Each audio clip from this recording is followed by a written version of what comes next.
Amber Jayanth is there now to tell us some of the additions we can expect to see.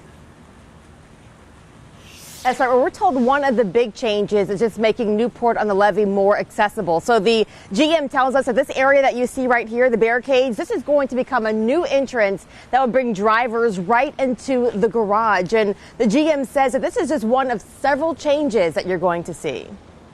The great thing about having the school so close to the forest is that you can take the classroom outside, and now this footbridge will make it even easier to get into the forest and learn about those native plants and species. And you can touch and smell those things too.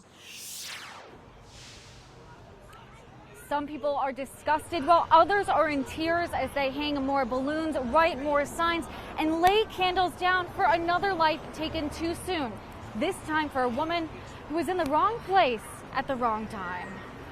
Okay, guys, the Bengals finished up practice here behind these gates at Paul Brown Stadium in the 4 o'clock hour.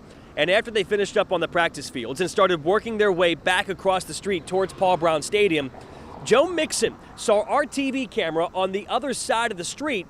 And when Joe Mixon saw our camera, he wanted to deliver a quick message to Bengals fans.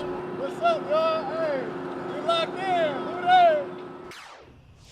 If Officer Jordan needs Coda to jump through a window like last Monday, when they go back onto the streets in 12 weeks, Coda will be wearing a bulletproof vest just like he was last Monday during that shooting. Reporting live in Middletown, Cody Fisher, Fox 19 now. We were walking out of our interview when a neighbor of the woman came up to us and handed us these documents and asked for our help. She says her son found them in a closet in their home a few years ago, and they tried to reach family members but couldn't find them. So we dug through those documents today. We found that they belong to a World War II veteran. His name is Lynn M. Rafter. So we're live here in Glendale outside of this elementary school because it's the same building that is in his high school diploma. However, this diploma is dated for June of 1931.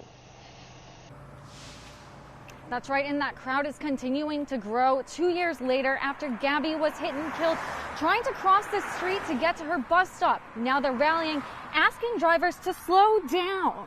It happened right here on Harrison Avenue in Hansford Place. This morning, Gabby's loved ones released balloons and prayed in silence at the time that she was killed. Police say 2 cars fled the scene and they ended up catching 1 car, and then shortly after they caught another after it was crashed here in this area of Brookwood Avenue and Barrington Street. As you can see behind me, police are still out on the scene where it happened. The car apparently drove in these front yards and hit that basketball net in front of that yellow house and then kept on driving. You can still see pieces of the car in that front yard. Kept on driving past these 2 houses and ended up crashed over here on the street. There's still tires on the street and pieces of the car now. Chris, for years, students walk through the halls of Fairfield High School waiting to participate in senior traditions. One of those traditions is plain to see. You can see it over here in their parking lot. They get to paint spaces, and another tradition happens very soon after the paint on these spaces dry. It's the final homecoming week of activities, including their final senior year homecoming parade. But this year, that won't be the case. Tonight is the highly anticipated kickoff for football in Northern Kentucky, and Sports Director Joe D leads our coverage there. He's live at Dixie High School. So what's been the mood out there? Well, I'll tell you right now, I don't know if you can see I'm smiling through my mask. The mood right now is excitement here at Dixie High School because, quite honestly, I was just talking to one of the players. As you can see, some of the kids are coming on the field right now to get out here a few hours before the game. They were telling me it's crazy to think just 4 months ago they weren't sure they were going to get this chance to come out here and have a high school football season, but here we are, less than 3 hours until kickoff.